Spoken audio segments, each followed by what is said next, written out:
根據法新社13號嘅報導咧，特朗普政府喺13號宣布取消針對人工智能發展用到嘅半導體芯片嘅新出口嘅限制，取消咗。拜登政府咧喺任期結束之前嗰幾日，即係今年嘅1月中旬咧，宣布咗呢一啲新嘅規定。新嘅規定咧原本喺5月15號咧就生效，原本喺昨日生效。呢個係對2022年至到2023年期間已經實施咗嘅半導體出口管制措施嘅一啲補充嚟嘅。咁報道咧就話咧，呢一個禁令咧係特別針對英偉達，專門咧係幫亞洲市場設計嘅 H20芯片。呢一款英偉達嘅特製嘅產品咧，本來咧係為咗符合現行出口管制標準而專登開發嘅。之後咧係維持，希望係咁樣做咧係維持對中國嘅銷售，因為有限制。咁英偉達咧係專門設計咗咧 H20芯片嘅。美國商務部咧已經將呢一啲新嘅規定咧，而家新嘅特朗普政府咧將啲新嘅規定咧調整為係一個建議性嘅指南啫。不過咧呢一啲指導意見咧係冇強制性嘅，咁樣同拜登政府此前制定嘅限制措施咧係唔同嘅。美國商務部咧喺一份聲明之中咧就表示，呢一啲新規定咧，即係拜登政府呢啲咁嘅新規定咧，半導體規定咧，只會係阻礙咗美國嘅創新，就令到美國嘅企業咧帶嚟負擔。呢啲措施咧仲將會損害美國同幾十個國家嘅外交關係咁講，所以而家咧可以話係取消咗嘅。咁報道話咧，呢一次係特朗普政府嘅一次重大嘅政策轉向嚇，有一啲人咁睇。就喺4月初，美國政府咧仲係通知英偉達佢哋嘅 H20芯片咧，今後出口去一啲國家，譬如話係中國咧，可能係需要許可證嘅，即係進一步箍緊嘅。本來喺4月初，英偉達喺當時咧就表示咧，呢一個新嘅調整咧，將會迫使佢哋第一季度財報咧嘅嗰個計入去咧有55億美金嘅特別支出，係大咗55億美金嘅。咁當時個股價都係跌咗嘅，英偉達當時。咁而家報道表示咧，呢一個轉變，而家新嘅特朗普政府嘅政策嘅轉變咧，發生正咧就喺中國同美國宣布大幅降低彼此徵收嘅關稅之後，似乎咧突然間中美大幅降低彼此嘅關稅，跟住再傾啦。咁之後咧就連呢個半導體出口個管制咧都取消埋。咁似乎咧好似個眉頭唔錯喎。近期好似中美嘅關稅戰有所降溫。特朗普政府啟動撤銷拜登簽署呢啲所謂 AI 擴散規則，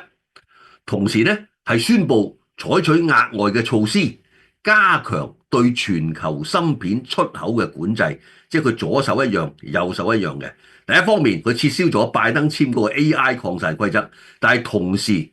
特朗普政府係宣布採取額外嘅措施，加強全球芯片出口嘅管制。包括係唔准全世界使用華為嘅升騰 AI 芯片。特朗普咧反覆無常，中美嘅半導體業究竟係咪真係會徹底脫鈎，各有各做呢？咁有一啲評論咧就指出，話就目前睇落嚟咧，中美半導體嘅產業嘅脫鈎咧已經係成為趨勢㗎啦，大家都心照嘅。中美雙方咧都係有意降低對彼此嘅依賴。即便係黃仁勳4月親自嚟到中國，喺整體層面咧，亦都並冇太多落地嘅成果。中國嘅 AI 企業亦都難以直接咁樣得到英偉達嘅 AI 芯片，都係買唔到俾佢嘅。即係實際上咧，美國都係控制住呢一啲高端芯片咧供應俾中國嘅。美國喺技術管控方面咧，完全限制咗英偉達嘅自主性。美國咧並唔允許嗰啲擁有美國技術、美國產品同埋美國專利，包括設備、材料、備件等等呢啲企業咧，繼續向中國公司咧係供貨嘅。喺呢一方面咧，仍然係捏得好緊嘅，似乎政策冇改到。雖然近期咧，美國商務部即係早兩日咧，正式發布咗文件，啟動咧係撤銷拜登簽署嘅所謂 AI 擴散規則，但係佢政策嘅主要目的咧，實際上係促進自己美國 AI 體系嘅擴散嘅啫，並不是咧係想點樣益中國嘅。同時咧，特朗普政府仲限制咗中國 AI 產業嘅發展，仍有具體嘅措施係限制嘅。呢一個咁嘅態勢咧，有評論認為咧，美國限制中國嘅 AI 發展嘅情況咧，基本上係冇改變到嘅。就算你做呢個動作咧，其實係冇改變佢真正嘅情況嘅。呢啲係某一啲評論嘅講法。好，咁啊，講咧第二個話題就係講到咧關稅，就係我講美國同印度啊。喺5月15號咧，特朗普咧就喺卡塔爾就表示，印度咧已經同意唔對美國嘅商品咧收取任何嘅關稅。咁但係大家知道啦，特朗普講啲嘢即係未必真係真噶嘛，有時係咁，有時係咁，咁就所以大家都有個問號嘅。究竟印度係咪已經應承咗特朗普唔對美國嘅商品收任何嘅關稅呢？此前咧啱啱做咗2日咧，先至有媒體咧就透露，印度咧係對美國嘅態度咧好似硬咗起嚟，睇到佢咦好似中國咁樣硬起嚟咧，好似傾得掂喎。咁佢而家就變咗咧，印度咧好似又想硬起嚟咁講，即係早2日有啲咁嘅講法。咁啊從咧佢嘅態度同美國傾咧，就從一啲所謂積極談判嘅態度咧，轉到去咧提議咧開始反擊啦，就要對美國加徵關稅啦。印度咧就硬起嚟咁講。咁根據路透社嘅消息咧，15號特朗普就喺卡塔爾就表示，佢話喺印度銷售嘅產品咧係好難嘅，即係美國貨想打入印度市場係好難嘅。但係咧佢話而家印度咧就向我哋提出咗一項協議，基本上咧係願意唔向我哋即係唔向美國咧收取任何嘅關稅。特朗普咧並未咧進一步透露更加多嘅細節，亦並冇表示美國咧又係咪對等咧會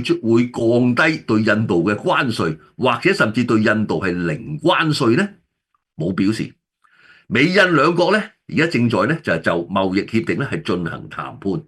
而印度嘅商務部長戈瓦爾咧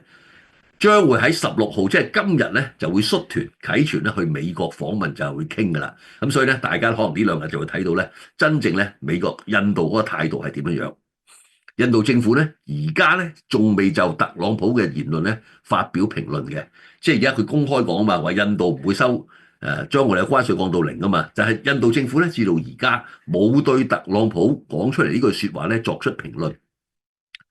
印度政府咧雖然冇評論，但係根據路透社咧之前有一啲披露，印度咧喺同美國談判嘅第一階段嘅協議裏邊咧，印度已經提出咧係將60% 對美嘅關稅咧係降至0噶啦，即係自動跪低噶啦。其實喺第一階段，同時咧就為印度從美國進口嘅接近90%嘅商品，即係差唔多全部啦，係提供優惠嘅准入，俾佢進入印度嘅市場。90%即係差唔多100%啦，美國進口去印度嘅商品，即係差唔多咧開放嘅市場，即係對印度對美國咧係相當即係聽話嘅，可以咁講。咁特朗普咧仲講到咧，亦喺談話中除咗講到印度嘅稅咧，佢亦都講到咧，佢同蘋果嘅 CEO 庫克咧就講到咧，將蘋果嘅生產線咧轉移去到印度呢一件事。特朗普就透露咧，佢同庫克講，佢話俾庫克聽，佢唔希望蘋果喺印度生產。佢話因為印度咧係世界上關稅最高嘅國家之一。咁如果減咗，可能會有得傾啦，係嘛？但係佢而家認為咧，印度嘅關稅好高。特朗普就話俾庫克聽咧，佢話：喂，我哋對你哋好好噶咯，就係我哋即係講美國政府啦嚇，會忍受咗你，即係忍受你哋蘋果多年嚟喺中國建造嘅所有工廠。我哋對你咧而家喺印度建廠咧一啲都唔感興趣。印度咧可以自己照顧好自己，自己搞得掂，佢哋做得好好。我哋咧，即係美國政府咧，希望你哋即係蘋果咧喺美國建廠咁，但係蘋果如果喺美國起到廠，一早起咗啦。咁當然有佢好大嘅困難啦。但係呢個係你嘅事。特朗普咧就希望蘋果咧就連印度都唔去，唔單止唔喺中國，印度都唔好去，直情翻去美國開廠。跟住報道咧，近年嚟印度總理莫迪咧，其實一力咧都係致力於將印度打造成為一個智能手機嘅製造中心，佢想搶呢單肥豬肉嘅。蘋果嘅供應商咧，亦都已經咧加大咗喺印度嘅產量，喺嗰度生產嘅力量咧係更大咗。今年嘅3月，為咗規避咧特朗普即將實施嘅關稅，當時驚住好勁噶嘛，咁所以啲貨咪乒乒乓去咯。咁蘋果喺印度嘅主要供應商咧，就向美國出口咗價值20億美金嘅 iPhone 手機，驚住之後加減啊，平白去啲貨去咗先。呢一個20億美金嘅手機咧，係創造咗歷史嘅新高嘅。咁根據數據顯示咧，原來美國咧係印度最大嘅貿易夥伴。2024年雙邊嘅貿易總額咧係1290億美金。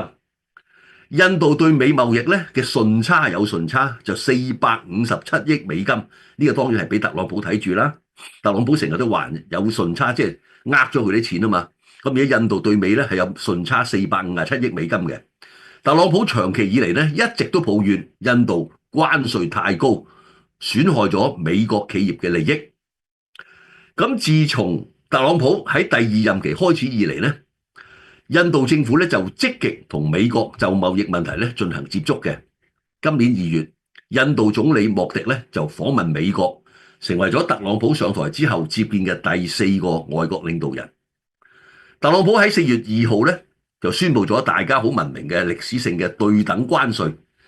印度咧亦成為第一批同美國展開貿易談判嘅國家之一。咁在此期間咧，莫迪咧曾經好搏命咁樣去安撫白宮，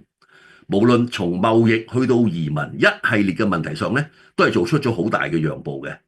彭博社此前咧就報道，話作為貿易談判嘅一部分咧，印度咧仲提議喺對等基礎之上，印度對汽車零件咧、藥品咧同埋一定有個限額、一定數量嘅美國進口商品咧實行零關稅。其實咧一早已經有一種咁嘅講法㗎啦，即係對某一啲行業、某一啲產品，譬如話汽車零部件，某一定嘅數量咧，真係實行零關稅俾佢嘅。咁可能咧，即係特朗普講呢啲印度對佢零關稅咧，亦都未必咧係完全冇理由嘅，亦都未必唔係事實。咁另外咧，印度同美國兩國咧已經設定咗咧，係將佢貿易額，大家做生意係增個目標係增加1倍以上喎。去到5000億美金嘅目標嘅，美國同埋印度有個咁嘅目標，5000億美金。然而，印度咧近日咧剛剛咧就爆出嚟咧，就話對美國嘅態度轉變咗，轉咗做硬，從積極談判咧去到要對美國加徵關稅，突然間變硬咗喎印度。咁係咪真嘅咧？咁根據媒體5月13號嘅披露咧，印度咧此前咧就寫信俾世貿組織，就指責美國咧徵收25% 嘅鋼鐵關稅係貿易保障措施，對印度價值76億美金嘅出口咧造成咗影響，預計咧將會產生19.1億美元嘅稅，要額外俾多成20億美金嘅稅。咁作為回應咧，印度咧係準備提高部分美國商品嘅關稅。呢個13號寫信俾世貿組織咁講嘅。彭博社就指出，佢上述嘅消息係意味着咧，印度喺貿易問題上嘅立場咧發生咗轉變，可能係採取特朗普重返白宮以嚟第一個報復嘅措施，即係話咧一路都係好聽話咁嘅印度。咦？點解近來好似轉硬咗嘅？唔通印度係轉咗招？即係翻解過嚟夠膽頂住佢大佬美國係一個報復嘅措施，報復特朗普嘅政府？咁呢個跡象表明咧，有一種講法咧就係喺中國反抗美國而且取得成果之後，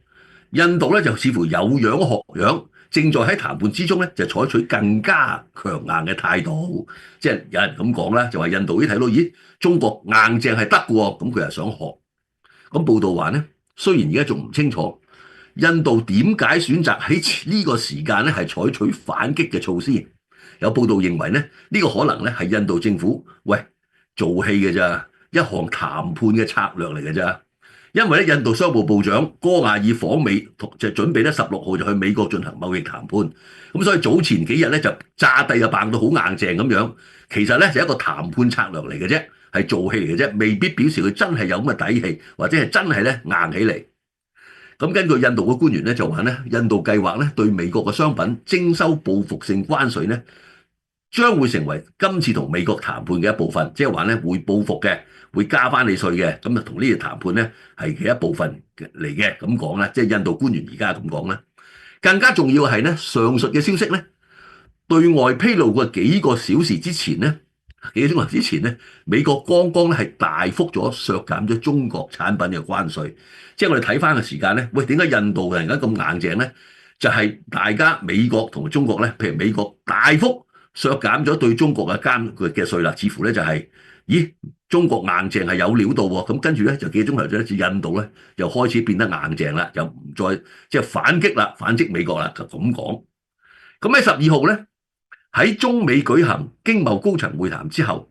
雙方咧喺90日之內咧就大家都知道啦，就調低關稅咧，將個利息跌減成100幾個 percent，減115%咧，將個稅。咁根據新加坡諮詢公司 Asia Decoded 嘅創始人啊，基少爾咧，佢就話：個印度國內咧係越嚟越覺得政府喺貿易談判之中咧向美國做出太多嘅讓步，即係而家呢個動作咧，亦都係可能莫迪政府會作出嘅調整，因為國內啲人咧係唔服啊。國內係越嚟越多人覺得咧，喂，政府你咁軟腳蟹咧，喺談判之中咧，俾美國太多嘅讓步。咁印度嘅研究機構咧，一個叫做社會發展委員會嘅教授，印度嘅教授達爾咧，當時佢亦都表示，佢話迄今為止，美國咧一直喺度咧向印度發號施令，而以嘅報復性關稅咧，係印度願意企出嚟採取強硬措施嘅第一個跡象。話以前咧一路咧都係冇嘅，唔敢反擊嘅。咁我認為咧，如果今次印度咧係夠膽反擊，即係去談判嘅時候咧，會加翻對美國報復性嘅關稅嘅時候咧，呢個係即係轉強印度強硬嘅第一個跡象。之前咧一路都係咧接受美國嘅發號施令咁講。咁呢一位教授達爾話咧，中國促使到美國達成協議，可以逼到美國達成協議，表明咧印度必須更加堅定咁樣維護自身嘅利益，而展現出自己嘅勇氣。呢個係一個印度教授嘅講法。儘管唔知道印度係咪真係咁硬，抑或係做戲，係談判策略詐諦講嘅啫，但係佢國內咧越嚟越多人咧係反對印度莫迪政府用一個軟弱嘅態度，將啲利益全部拱手相讓俾美國，認為咧應該印度係更加堅定咁樣維護自己印度百姓、印度本身嘅利益，展現出自己嘅勇氣嚇，自己要有勇氣去先同美國傾。16號去傾，咁我呢2日睇下有冇消息出嚟，究竟印度係咪真係硬得起嚟？咁我哋就睇睇啦。大家好，巴士的報除咗響 YouTube 有視頻之外，響另一個平台石榴台都有視頻睇。咁石榴台有好多獨家內容，如果有關訂閱或者係使用嘅問題，歡迎你響香港辦公時間致電36103800，或者係發電郵俾我哋。製作內容需要投入好多嘅資源，希望你都支持巴士的報訂閱石榴台，有你嘅支持，我哋先至可以繼續製作。多謝大家。